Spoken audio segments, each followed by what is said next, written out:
কুসুম ফুলকে বলা হয় সোনালী রঙের জাদুকর। চমৎকার দেখতে একটি হলুদ কমলা রঙের কুসুম ফুলের ক্ষেত। প্রকৃতির এক অদ্ভুত সৃষ্টি কুসুম ফুল। দূর থেকে দেখলে মনে হয় ফসলের মাঠে কে যেন আগুনের শিখা ছড়িয়ে রেখেছে। জানেন কি, একসময় এই ফুলকে বলা হতো গরিবের জাফরান। কারণ এর পাপড়ি থেকে যে উজ্জ্বল রং পাওয়া যায় তা দেখতে হুবহুব জাফরানের মতো।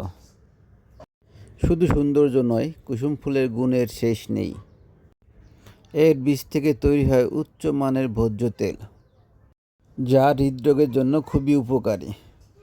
এছাড়া আয়ুর্বেদিক চিকিৎসায়, চর্মরোগ সারাতে আর রক্ত পরিষ্কার রাখতে কুসুম ফুলের পাপড়ি ব্যবহৃত হয়। রান্নায় প্রাকৃতিক রং যোগ করতে কিংবা কাপড়ে বাসন্তী আভা আনতে কুসুম ফুলের বিকল্প নাই। কুসুম ফুল যেমন ওষুধে গুণে ভরপুর, তেমনি এটির বাণিজ্যিক গুরুত্ব অপরিসীম। প্রকৃতির এই রঙিন উপহার আমাদের জীবনকে শুধু সুন্দরই করে না, বরং সুস্থ রাখতে সাহায্য। প্রকৃতিকে ভালোবাসুন, কুসুম ফুলকে জানুন। সবাই ভালো থাকবেন।